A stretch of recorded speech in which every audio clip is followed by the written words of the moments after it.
پاس میں نانوتوی کی سوچ کا شاہکار ہے۔ والصلاة والسلام على من لا نبی بعدہ، اما بعد، ضرورت جتنی بڑھ رہی تھی صبح روشن کی، ضرورت جتنی بڑھ رہی تھی صبح روشن کی، اندھیرا اور گہرا ہوتا جاتا ہے۔ سامعین باتوں کی اور اسٹیج پر معطر اساتذہ کرام، آج میرا موضوع گفتگو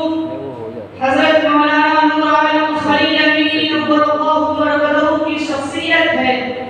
جو سادگی و شائستگی کا پیکر، تہذیب و اخلاق کے مبہوت کر دینے والی تصویر،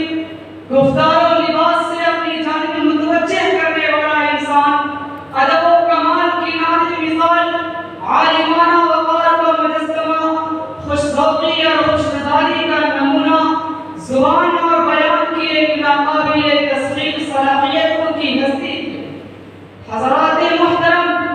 حضرت مولانا امینی رحمہ اللہ کا ادب سے گہرا رشتہ اور فن ادب میں مکمل دسترس حاصل تھا، اور آپ کے قلم کا آبشار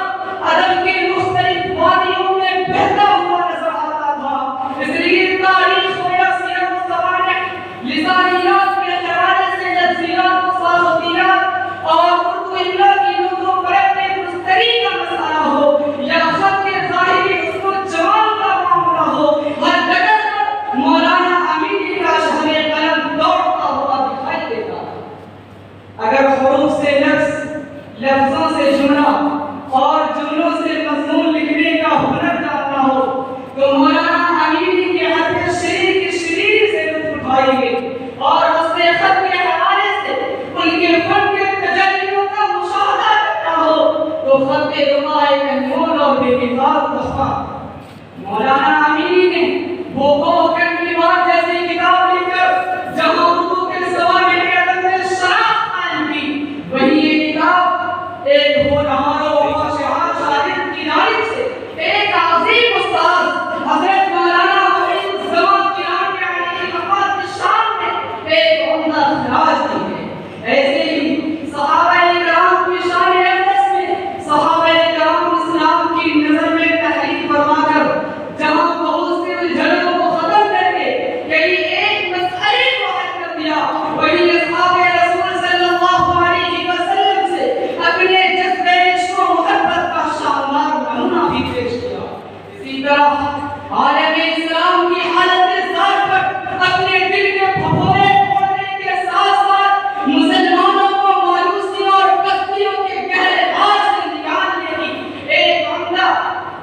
اور کامیاب کوشش کی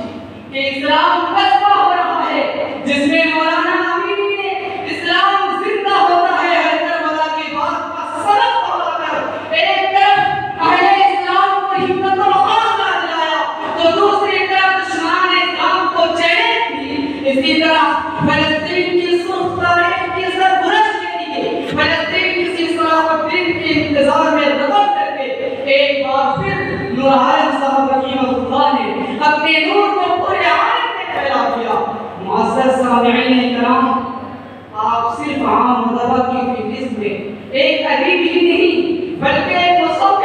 جس طرح تصویر نگاری کرتا ہے، ایک فنکار جس طرح اپنا فن دکھاتا ہے، حضرت مولانا امینی رحمہ اللہ حالات کی منظر کشی میں ان تمام خصوصیات کے حامل تھے، جن کو بجا طور پر کہا جا سکتا ہے کہ اپنے استاد حضرت مولانا وحید الزمان کیلانی علیہ رحمت کا اسم و مسمى اور ان کے حقیقی وارث، اور فن ادب عربی سے عشق کی ایک حد تک تعلق رکھنے والے صاحب تجربی، سینکڑوں شاطر لسانی نبوت کے مربی، مزاری کو عشاء کے جدت ترازی کے رضیہ اور فصیح و بلیغ زبان بولنے اور لکھنے عربوں کی طرح قدرت یافتہ تھے، جبکہ نمایاں عربی خدمت انجام دینے پر صدر جمہوریہ ہند کا ایوارڈ یافتہ۔ معزز سامعین کرام، دارالعلوم دیوبند میں آپ کی خدمت کا دورانیہ تقریباً 40 سال رہا، اور مادر علمی دارالعلوم دیوبند سے محبت و عقیدت آپ کے رگ و نشے میں تھی، بلکہ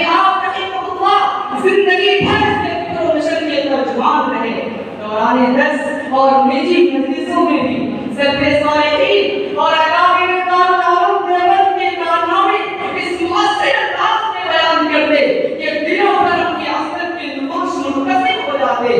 اسی طرح علوم و فیوز بکھیرتے ہوئے بالآخر بغل شیخ خداوندی 20 رمضان المبارک 1442 ہجری کو اپنی جان آخری کے سپرد کر کے تمام علمی طبقے کو آب وفات کرتے گئے. اللہ رب العزت آپ رحمہ اللہ کے قبر کو ان سے برکت فرمائے. وآخر دعوانا الحمد للہ رب العالمین.